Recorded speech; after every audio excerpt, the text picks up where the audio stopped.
Kebakaran Gedung Cyber 1 Mampang, Jakarta Selatan menjadi gambaran dan pembelajaran terkait pentingnya proteksi kebakaran gedung. Lalu seperti apa proteksi yang harus dilakukan dan bagaimana resiko kebakaran gedung bertingkat di DKI Jakarta? Kita simak liputannya berikut ini. 2 Desember lalu untuk kali ketiga Gedung Cyber 1 di Mampang Perapatan, Jakarta Selatan mengalami kebakaran setelah tahun 2014 dan 2015. Namun kali ini menewaskan 2 orang. Berdasarkan data dari Badan Pusat Statistik Provinsi DKI Jakarta, pada periode 2020 terdapat 429 bangunan umum dan 17 bangunan industri yang terbakar. Lalu seperti apa proteksi kebakaran gedung bertingkat di DKI Jakarta? Kepala Dinas Penanggulangan Kebakaran DKI Jakarta Satriadi Gunawan mengatakan, sebenarnya setiap gedung seharusnya sudah memiliki proteksi kebakaran, sesuai dengan Perda Nomor 8 Tahun 2008 tentang pencegahan dan penanggulangan bahaya kebakaran. Satriadi menjelaskan ada 4 komponen besar yang harus dipenuhi gedung sebagai persyaratan layak fungsi. Pertama adalah sarana penyelamatan jiwa. Tersedianya sarana penyelamatan jiwa yaitu misalkan ada tersedianya 2 tangga darurat yang pada saat evakuasi. Kemudian adanya fasilitas jendela yang memang bisa menjadi akses untuk penyelamatan atau pengeluaran asap dari dalam gedung.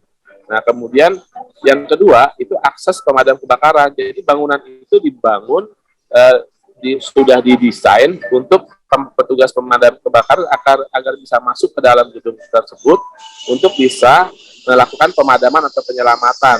Contohnya misalkan gapuranya jangan sampai tingginya itu tidak bisa mengakibatkan kendaraan bisa masuk ke dalam melaksanakan operasi pemadam kebakaran dan penyelamatan.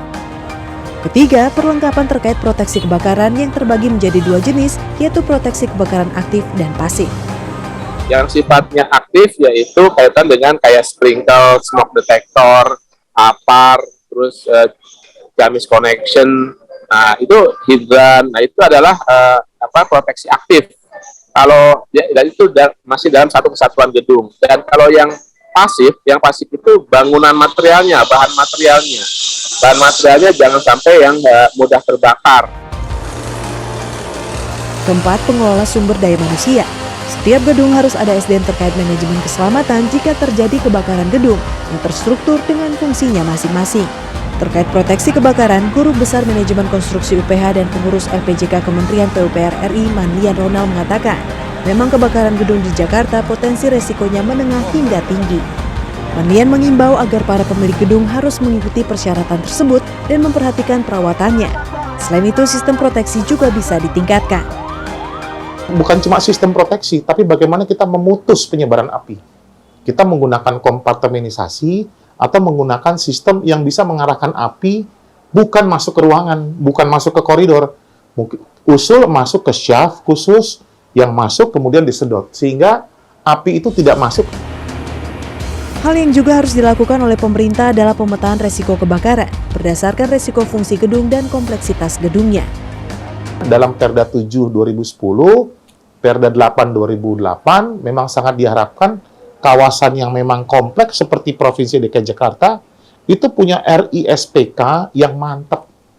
Dan RISPK itu memotret kategori risiko, potensi fungsi itu kayak gimana, berdasarkan potret kejadian kebakaran. Manlian Ronald menegaskan faktor manusia juga sangatlah penting. Maka penting untuk melakukan pengecekan secara berkala dan memberikan pemahaman kepada penghuni gedung akan tindakan yang harus dilakukan ketika terjadi kebakaran. Sandra Insanasari, Lastonga Pebro, Jakarta.